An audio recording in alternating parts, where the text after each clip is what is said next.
The Truth, an uncomfortable book about relationships by Neil Strauss. Ever wonder why love can feel like the most beautiful thing one moment and the most painful the next? Why the person who makes your heart soar can also make it shatter? Why we sometimes sabotage the very relationships we claim to cherish most? Let me tell you about a guy who thought he'd cracked the code on relationships. Neil Strauss, best-selling author of The Game, became world famous for teaching men how to seduce anyone. He could walk into any room and leave with any woman he wanted. And he did, over and over again. But when he finally met someone he actually loved, a woman named Ingrid, he did the one thing that would tear it all apart. He cheated on her. Picture this. Ingrid's on the floor of their guest house, stuffing clothes into an overstuffed suitcase, her face lit up with pure excitement. "I'm so excited, babe," she tells him. She has no clue that just 12 hours earlier, he'd been with one of her friends. He'd showered twice, checked his car for stray hairs, wiped down every surface. The only thing he couldn't clean was his guilty conscience. "So how was last night?" she asks innocently. He lies, a smooth, practiced lie about a frustrating work meeting, and as he watches her smile at him with complete trust, he feels something inside him crack open. He's living two lives, and the weight of it is crushing him. This moment kicks off one of the most brutally honest explorations of modern relationships you'll ever encounter.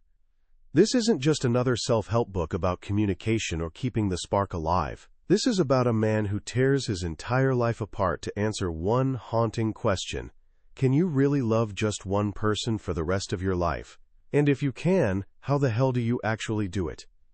Over the next little while, we're diving deep into Neil's wild journey. We're talking psychiatric hospitals for sex addiction, free love communes, actual harems, swinger parties in Vegas, and conversations with everyone from scientists to spiritual gurus, each claiming to have the answer to lasting love.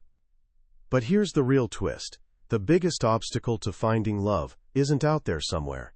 It's inside you. This is a story about destroying everything you thought you knew about yourself to discover what's actually real. It's about learning that every belief you've clung to about love might be completely wrong. So buckle up, this is going to get uncomfortable. Our story doesn't start with triumph. It starts with complete collapse. Neil Strauss, the guy who literally wrote the book on picking up women, is sitting on a plane headed to a psychiatric hospital. No phone, no laptop. They're not allowed where he's going. All he has are his own spinning thoughts and an obsessive mental catalog of every attractive woman on the flight. His brain automatically calculates approach angles, imagines conversations, fantasizes about encounters that will never happen. Why is he flying to rehab? Because he cheated on Ingrid, the one woman who, after years of meaningless hookups, made him feel something real. It happened 6 months earlier. He told Ingrid he had a late meeting with Marilyn Manson. Total lie. He met up with one of her friends, and they had sex in a church parking lot. Then he went home, scrubbed away the evidence, and the next morning helped Ingrid pack for a trip to Chicago, where she'd meet his family for her birthday. The lie sat between them like poison. He loved her, or thought he did, but can you really love someone you're actively betraying? This question ate at him. He looked at his married friends and saw quiet desperation everywhere. Cheating, misery, or at best, resigned acceptance. Marriage itself seemed broken. Maybe, he thought, it wasn't just him. Maybe the whole system was flawed. His journey didn't start by choice. It was forced on him.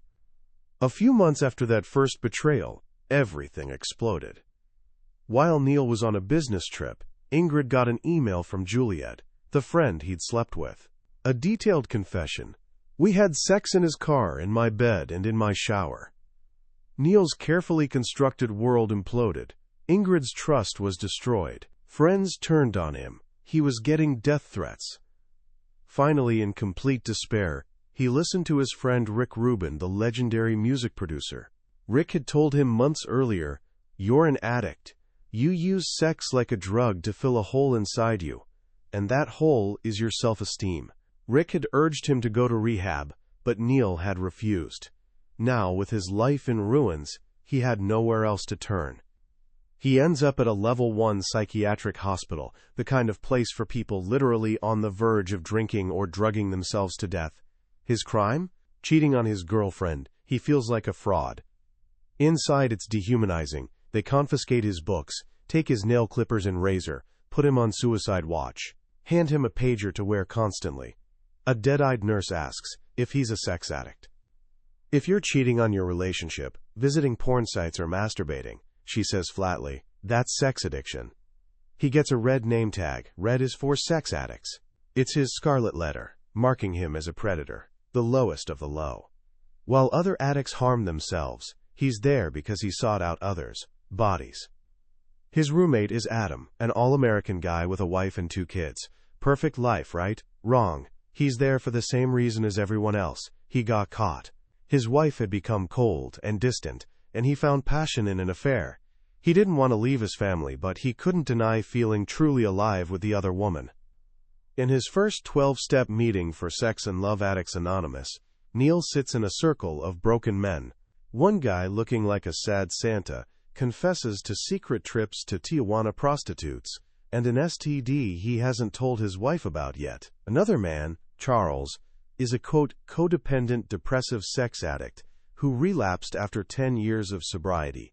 These are stories drenched in shame, regret, and the terror of being discovered. When it's Neil's turn, he admits, I'm a sex and love addict. He's there to figure out why he'd hurt the woman he loves and learn how to actually commit to someone.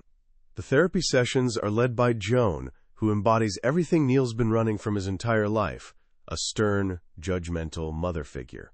She doesn't see the men in her group as patients to heal, but as predatory animals to tame. Her method is to break them down, strip away their ego, make them feel the full crushing weight of their shame. She tells one guy, who spent over $100,000 on escorts, that he's reenacting the childhood trauma of abused women. She tells another that even looking at a woman with desire is, quote, covert sexualized violence.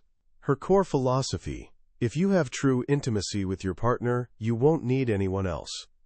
This becomes the heart of Neil's conflict in rehab. He challenges her.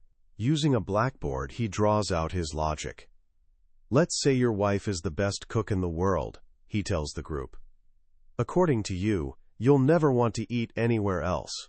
But that's just not true. Sometimes you want a different experience. He argues that for men, sex and intimacy aren't always the same thing. You can have deep intimacy with your partner, but still crave the novelty of different sexual experiences. His rebellion earns him admiration from the other men and contempt from Joan. As punishment, she orders him to present his timeline, his childhood story, to the group the next day. This is where everything shifts. To understand the man, you have to understand the child. Neil thought he had a normal childhood. But as he maps out his life on a long sheet of paper, a darker picture emerges. He describes a home ruled by his mother's paranoia and control. He was never given a house key. His friends were criticized. First dates were forbidden. He was grounded for months over minor things. His mother, unhappy in her marriage, made him her confidant. She told him things no child should hear about his father. Called him a monster, a selfish bastard. Said he could only perform sexually twice in their entire marriage. Once to conceive Neil, once to conceive his brother. Whatever you do, she warned him, never grow up to make anyone as miserable as your father makes me. He wasn't just her son. He was her surrogate spouse, her emotional partner. But there was something darker. As a teenager, searching for porn in his dad's closet, he found a VHS tape instead. What was on it changed everything. The tape showed wheelchair tennis, a movie scene of a woman in a wheelchair begging, a swimming race for people with no limbs, and finally, old footage of amputee models in bathing suits with missing legs. His father had a fetish for amputees, and his mother, who had a deformed leg, was the object of this fetish. This was the source of her misery, her shame, her hatred for her husband. She made Neil promise never to tell anyone. After Neil reveals this devastating secret to the group, the room goes silent. He's broken his promise to his mother, but in doing so, he's opened the door to healing. Another therapist, Lorraine, listens and offers an interpretation that hits him like a truck. The problem isn't just his father's addiction, she explains. It's his bond with his mother, the secrets they kept, the way they investigated his father together. Your mom wants to be in a relationship with you, Lorraine says. The room spins. Suddenly, his entire life makes terrible sense. Why his mother sabotaged his relationships. Why she never gave him a key. Why she cut him off when he moved in with his first girlfriend. Other women weren't good enough not because of them, but because he didn't choose her. When your mom is emotionally dependent on you and has intimate discussions with you that she should be having with her spouse, Lorraine concludes, there's a name for that. It's called emotional incest. Neil is shattered. Everything he thought he knew about his life, his family, himself, it's all a lie. His inability to commit to Ingrid, his compulsive need for new women, it's all a reaction to being suffocated by his mother's inappropriate love. He's been unconsciously replaying this drama his entire adult life, seeking freedom from an invisible cage. He's a love avoidant, terrified of intimacy because intimacy feels like being consumed. And Ingrid, she's the other half of this broken dance. When Neil explains his childhood during a rehab visit, she reveals her own story. Her father was a charismatic man who lived a double life with multiple families and girlfriends. One night, young Ingrid witnessed her father trying to murder her mother. She and her brother burst in and saved her. Her father simply said, "I'm waiting for my death to arrive." That was the last time she saw him. Ingrid was abandoned by her father. She's a love addict, drawn to unavailable men, hoping to finally win the love she never received as a child. Their dysfunctions meshed perfectly. His wounded inner child recognized hers. They were two broken puzzle pieces from different sets that happened to fit together, destined to repeat their parents' patterns. With this new understanding, Neil leaves rehab against medical advice. He has a diagnosis but not a cure. The journey's far from over. He tries applying what he's learned to his relationship with Ingrid. He tries being honest, present, building real intimacy. But the old patterns are strong. He finds himself fantasizing about other women, even during sex with Ingrid. He watches porn, sends a flirtatious text to an ex. The guilt and shame are crushing. His attempts to be a good partner feel like prison. The relationship, once joyful, becomes a constant source of tension and anxiety. He feels smothered. Ingrid, sensing his distance, becomes insecure and suspicious, which only pushes him further away. He faces a choice: keep fighting his nature, forcing himself into the monogamy box that feels like a coffin, or find another way. He chooses freedom. In a heartbreaking conversation in their spaceship room, surrounded by projected stars and galaxies, he tells Ingrid the truth.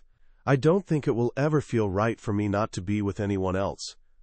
For the rest of my life." Ingrid, with devastating strength, understands. "I feel like I caught a beautiful bird in the wild and put it in a cage, just for me to look at," she says through tears. "And I need to open the cage and let it go, because it belongs in the wild." Then she adds 6 words that will haunt him forever. "But birds die in the wild." So Neil is free, finally single, no rules, no expectations, no one to answer to. His quest for an alternative to monogamy begins. First stop, polyamory, the practice of having multiple loving relationships with everyone's consent.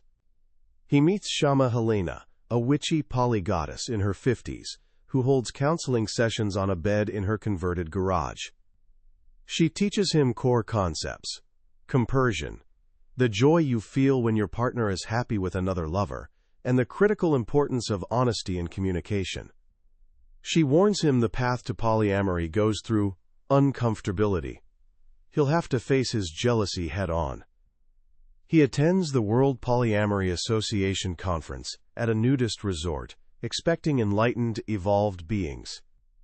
Instead, he finds aging hippies, New Age mysticism, and a bizarre sexual ritual called a puja, where participants touch the source of your sacred energy, their genitals, and gaze lovingly at each other's lingams and yonis. he gets kicked out of the orgy for eating popcorn in the temple. The polyamory scene seems populated by people who believe in aliens and call themselves goddesses. Not his vibe. Next, swinging or the lifestyle. He meets Nicole, a beautiful, intelligent lawyer at a party. She's in an open relationship with her boyfriend James, but with rules. She can only sleep with other men if James is present. Their relationship turns out to be just as full of drama, jealousy, and broken rules as any monogamous one. They invite him to a Vegas swinger party called Bliss. It's a world of beautiful, confident people who found a way to keep long-term relationships exciting by sharing sexual adventures. But the night ends in disaster. After being given a cocktail of GHB and liquid Viagra, Neil passes out mid-foursome. He wakes up to discover he was snoring while a beautiful woman was going down on him. He's the orgy ruiner. Feeling like a failure at both monogamy and non-monogamy, he decides to create his own reality. He attempts to start a harem, inviting 3 women, Belle from Australia, Veronica from the Czech Republic, and Anne from France, to live with him in San Francisco for a 2-week experiment. It's a catastrophe. What he imagined as a free-spirited love den becomes a pressure cooker of jealousy, insecurity, and competition. The women fight over the front seat of his car. They argue about who gets to sleep with him. Anne, despite agreeing to the arrangement, falls deeply in love and becomes possessive. Neil ends up sleeping alone on the couch, playing referee between 3 miserable women. Instead of freedom, he's created a prison with 3 wardens. The experiment collapses. He explores other options: platonic co-parenting, a triad with 2 bisexual women. He even starts a full-blown love commune in a treehouse, which ends when a housemate's jealous boyfriend comes after him with an axe. Every path leads to more drama and trauma. He's exhausted, confused, more alone than ever. He's explored every alternative, and none has brought happiness. Then he gets the news that shatters his world completely. His friend Melanie shows him a photo online. It's Ingrid. She has a new boyfriend who looks like James Dean crossed with Thor. The safety net is gone. The fantasy that he could one day return to her is destroyed. He's hit absolute rock bottom. In despair, he turns again to Rick Rubin and Lorraine, the wise therapist from rehab. They sit with him at a restaurant, and Rick delivers the harshest truth of all. It's not relationships that are broken, he says, eyes blazing. It's you. Lorraine suggests the only path he hasn't tried: anhedonia, the dark place of not feeling, complete detox from intensity, from sex, from relationships, from women. He must empty himself completely. He agrees, changes his phone number, changes his email, blocks all social media, cuts off contact with every woman he's ever sexualized. He's truly alone, adrift in emptiness. The days are gray fog. He feels numb, dead inside. But in this emptiness, something begins to grow. He starts taking care of himself, surfs, eats well, meditates. He begins the painful work of reparenting himself, giving his inner child the love, acceptance, and security he never received. He looks at an old-school photo, an awkward 8-year-old with crooked teeth and oversized glasses, and feels a surge of love and sadness. He vows to protect that child. Slowly, the fog lifts. Color returns to the world. He starts feeling a peace he's never known. He realizes he's spent his entire life trying to fill a hole inside himself with external things: women, sex, adventure, intensity. But the only thing that can fill that hole is himself. He compiles all the lessons he's learned, calls it an incomplete guide to love for the incomplete man. He understands now why he cheated. Not just one reason, but many. Fear of being engulfed, unfulfilled sexual desires he was afraid to communicate, denial of personal responsibility, deep-seated feelings of worthlessness, and a faulty belief that humans are just animals driven by instinct. One day, while packing for his long-delayed trip to Machu Picchu, he finds a wedding invitation that arrived months ago, the one he thought was for Ingrid's wedding. He opens it again and realizes his mistake. It's not Ingrid's wedding, it's her brother's. He has one last chance. As he hikes the Inca Trail, surrounded by the breathtaking Andes, his mind is crystal clear. He thinks about a reporter who was kidnapped by rebels and, with a gun to his head, thought not of his wife but of his high school sweetheart. When rescued, he left his wife and married her. He was given a second chance and knew exactly what to do. Neil realizes that in his own moment of clarity, walking through the valley of Anhedonia, he thought only of Ingrid. All the other women, all the adventures, they were just distractions. Love is rare. He sends Ingrid a text, their secret emergency code word, freedom. Days pass with no reply. He starts to despair. Maybe he's too late, maybe she's moved on, maybe he doesn't deserve a second chance. But Ingrid's been on her own journey. She too has been learning to love herself, to be whole on her own. She sent him the invitation. She was hoping he'd come. At the wedding he sees her. She's more beautiful than he remembers. He's brought a box of gifts, symbols of his transformation. A key to the private beach where he surfs, a symbol of trust, a locket with photos of their inner children, a photo of a thriving plant she'd left him, called The Survivor.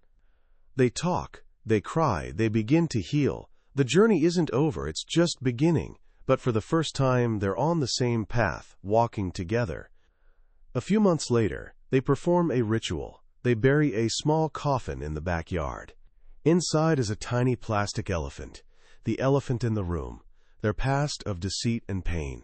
They bury keys labeled secrets and memories. They're letting go of the past and choosing the present. The opposite of fear isn't joy, it's acceptance.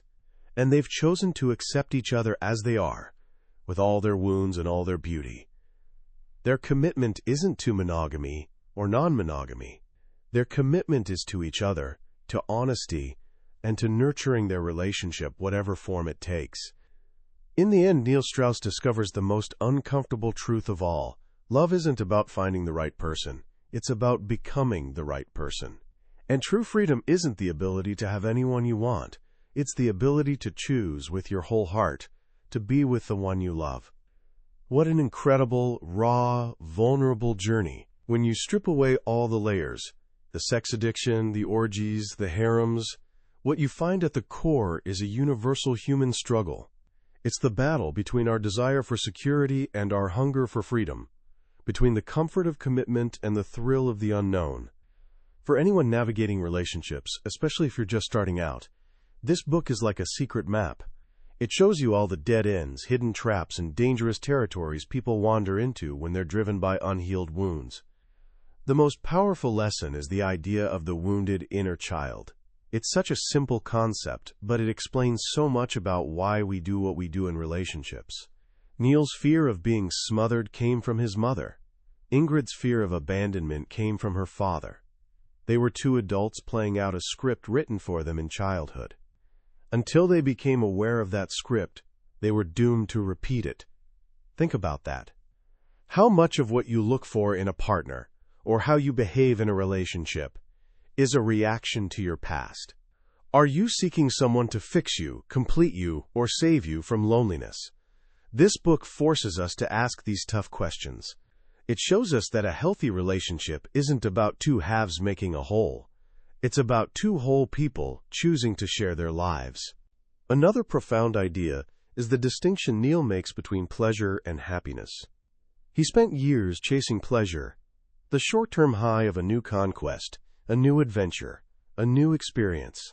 He thought that was freedom, but it was its own cage, an endless cycle of craving and dissatisfaction. True happiness came from something quieter, something deeper. It came from self-acceptance, from intimacy, from commitment. Not commitment forced by rules, but commitment born of choice.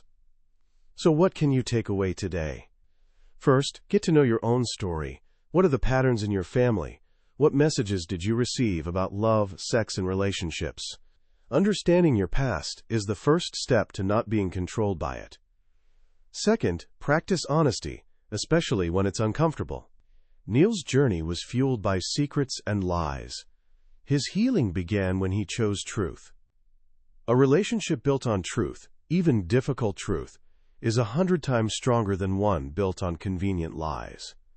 And finally, remember that love is a skill. It's not something that just happens to you.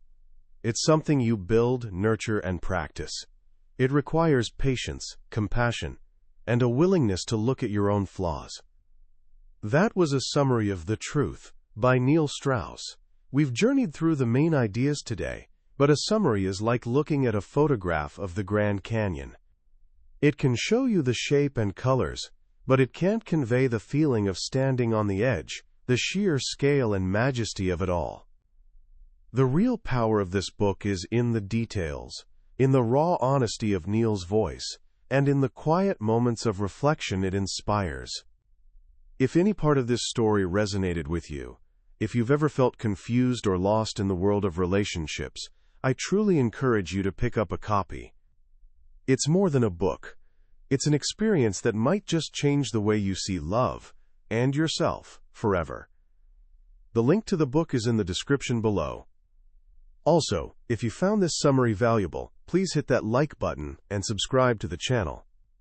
It lets me know these journeys are worth taking, and it ensures you won't miss our next exploration into another life-changing book.